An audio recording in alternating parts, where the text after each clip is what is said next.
The laughter started before he even opened the break room door. $10 says he won't do it. No chance. Mark can barely order coffee without apologizing. Come on, another voice teased. Just ask her out. Worst she can say is no. Mark Sullivan stopped in the hallway, tightening his grip on the paper grocery bag in his hand. Inside was a peanut butter sandwich he hadn't eaten and a carton of milk. He'd grabbed for his daughter before leaving work. He already knew they were talking about him. Again. For a second, he considered turning around, pretending he needed something from accounting, pretending he hadn't heard anything at all. But then the door swung open. His coworker Jason grinned the moment he saw him. There he is, the legend himself. Mark sighed. Please don't.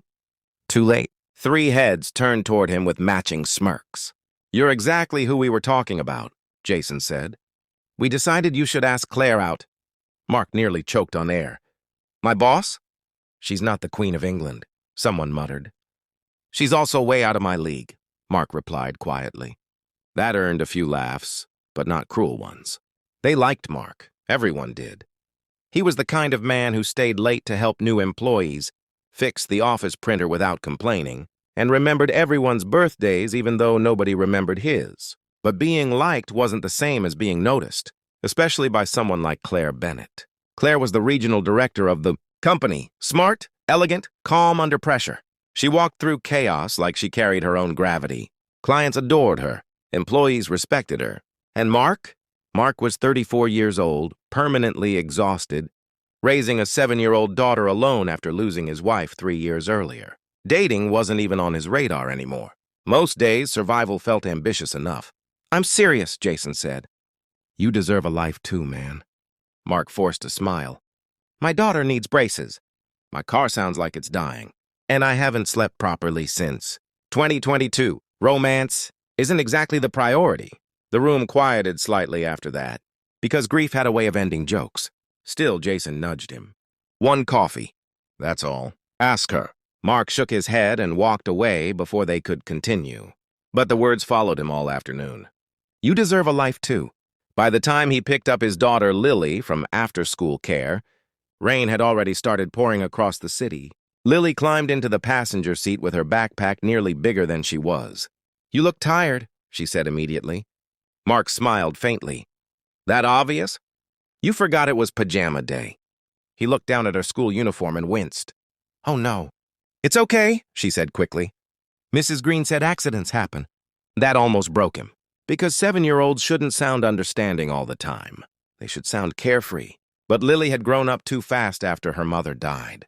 She never complained when money was tight, never asked for toys at stores anymore, never cried when she heard him pacing at night because another bill was overdue. Sometimes, Mark wondered if she was carrying pieces of his sadness just to make life easier for him. That thought haunted him more than loneliness ever could. When they got home, the apartment was freezing again. The heater had stopped working 2 weeks earlier. Mark silently prayed it would survive 1 more month before completely giving up. Lily sat at the tiny kitchen table coloring while he heated canned soup. Dad? Yeah? Are you happy? The question hit harder than expected. He turned slowly. Why would you ask that? She shrugged without looking up. You used to laugh more. For a moment, he couldn't speak. Then he forced warmth into his voice. I'm happy because I have you. But are you happy? Children always knew where the truth lived. Mark looked away before answering. I'm trying to be.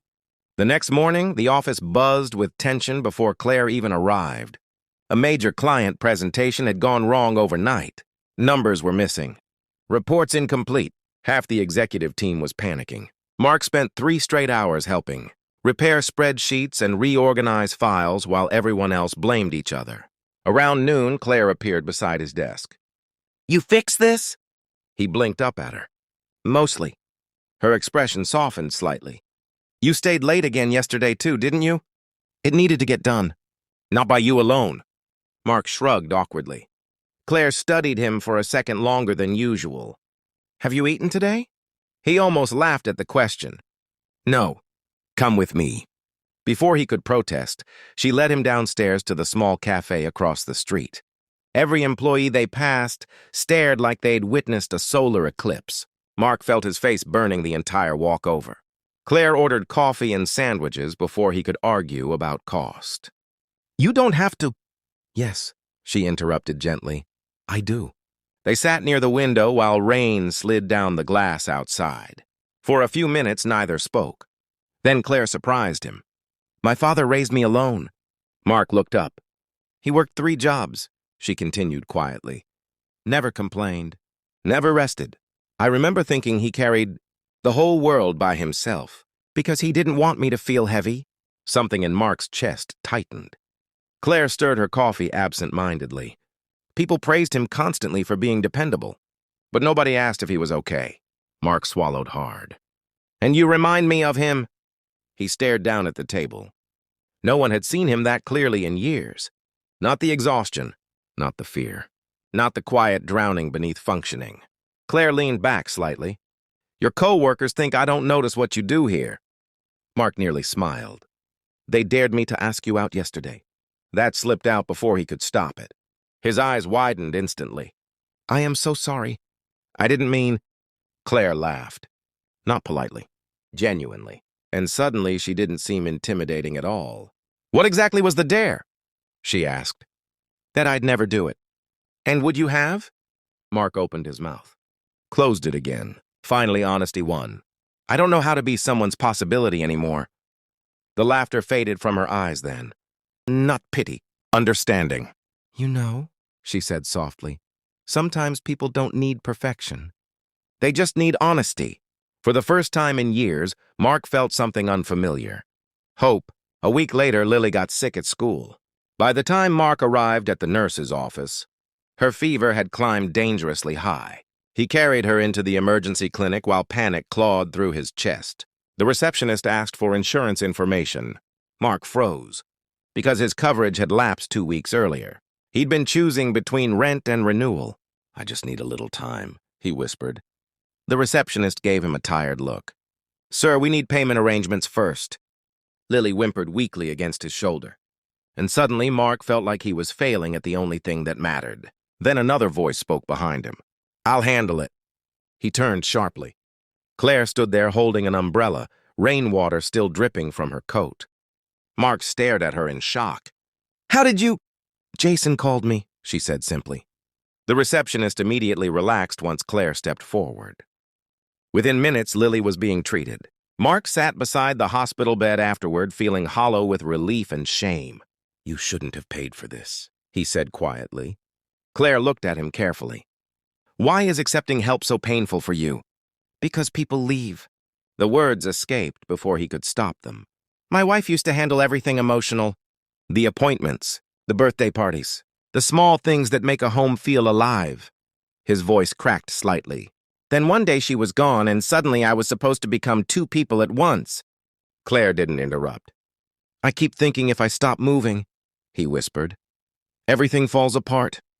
Silence stretched between them. Then Claire said something that changed him forever. You don't have to earn love by exhausting yourself. Mark looked down immediately because his eyes burned. Nobody had ever said that to him before. Not once.